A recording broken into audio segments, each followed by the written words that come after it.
देश के लिए। कैसे? हाँ, कैसे सभी समस्याएं समस्या, मतलब मैं ये बात कर रहा हूँ कि जिन चीज़ों में खाद पानी देना था, जिनको सींचना था, उन चीज़ों की जड़ों में इनने मट्ठा डाला है।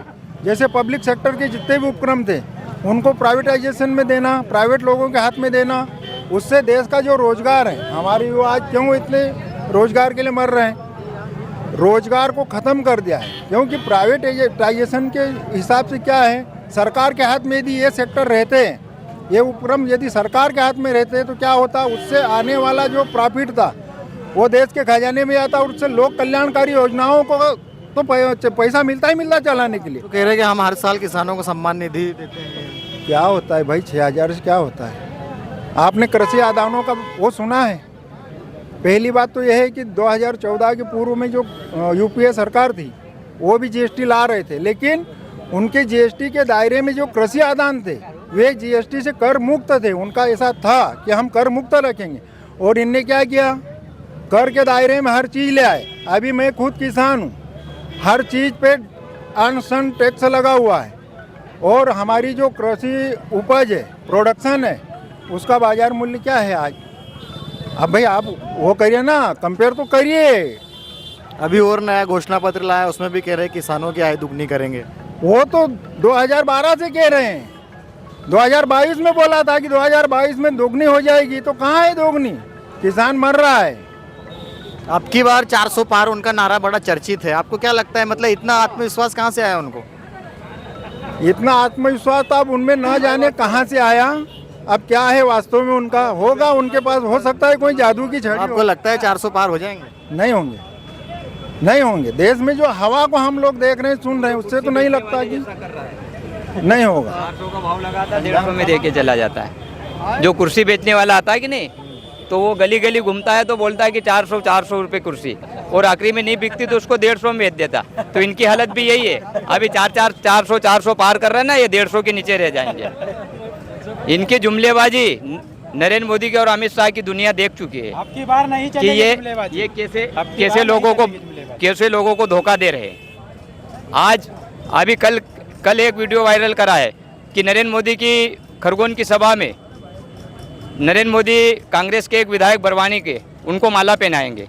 ये झूठी अफवाह फैलाने में माहिर है, और वो वीडियो पे जो पत्रकारों ने कांग्रेस के विधायक को पहना, हाँ, कांग्रेस के एक विधायक आ रहा है बोले बड़वानी जिले से। ये लगातार कांग्रेस ही जा भी तो रहे हैं बीजेपी की तरफ, तो हो सकता है जा रहे हो। वो एक केवल वो डरा धमका के लोगों को ले जा रहे हैं। अभी बम को ले गए जो इंदौर में, उस पे 27 साल पुराना एक केस दर्ज कर दिया। बताओ, इनके लोग मर्डर कर करके वो सांसद बन गए, उनकी छानबीन नहीं करते, और जो कांग्रेस का जो उम्मीदवार बनता है उनके पीछे पड़ जाते, ताकि ये जीत नहीं जाए, सां सांसद बन के हमारे पीछे आ जाएगा।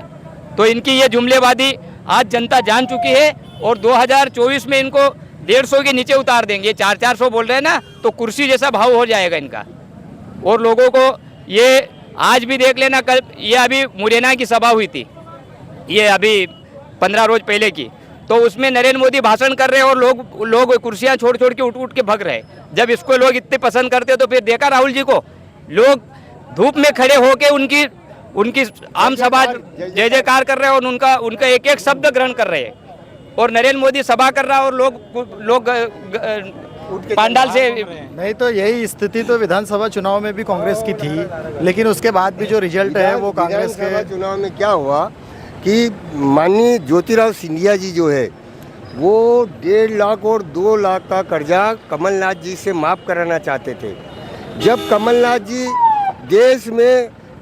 प्रदेश में मामा कहने वाले शिवराज जी, उन्होंने जो है देश के खजाने खाली कर दिए प्रदेश वो के। तो पहले की बात हो गई, मैं अभी की बात। और उसके बाद ज्योतिराव सिंधिया वो उधर चले गए। ये अपना काला धन बचाने के लिए प्रदेश छोड़ के देश में मैनेज करने के लिए भारतीय जनता में चले गए, भारतीय जनता पार्टी में चले गए। तो किसानों का कर्जा प्रदेश में सरकार, देश में सरकार, चोरी से मध्य प्रदेश में सरकार बनाई, उसके बाद देश में भी सरकार, तो क्यों नहीं उन्होंने कर्जा किसान का 1.5 और 2 लाख माफ किया। उनने अगर एक भी कभी मुद्दा पूरा किया हो तो वो देश में जवाब दे दे। जैसे नहीं, मेरा कहने का मतलब ये है, राशन मुक्त 15 साल 10 साल वो भी निकाल दिए राशन मुक्त में, और 5 साल ये भी निकालने वाले हैं। महिलाओं को, बेरोजगारों को, किसानों को यहाँ तक कि सैनिकों को पूरे वर्ग के साथ में धोखाधड़ी कर रहे हैं वो, पूरे वर्ग को चुतिया बना रहे हैं वो कि चुनाव से पहले माहौल जो है वो कांग्रेस के पक्ष में लगता है, दिखता हाँ, है। हाँ, हाँ। लेकिन चुनाव के जब नतीजे आते हैं तो वो कांग्रेस के विपक्ष में हो जाता है। ये क्या है, थोड़ा देश में हमारे लोगों को ये ईवीएम के पक्ष में ये जो इनका ये एजेंडा है, ये कहीं ना कहीं इनका एजेंडा पास होता है। अभी जहाँ इनकी सभाएं होती है अक्सर वहाँ लोग नहीं इकट्ठे रहते, सभा में लेकिन वोट तो मिलते हैं। हाँ, तो मैं भी अभी रोड पे आए थे हम, और इतनी पब्लिक देख के हमने आपस में चर्चा की कि जितनी पब्लिक इकट्ठी हो रही है अपनी आम सभा में, वो वोट में तब्दील क्यों नहीं होती। हम भी ये बात कर रहे थे, तो कहीं ना कहीं ये ईवीएम में भी घोटाला कर लेते हैं। इनको लग जाता है कि कहाँ के लोकसभा क्षेत्र में तो इसलिए तो नहीं बोल रहे हो कि आपकी बार 400 पार। हाँ, बस इनका यही है।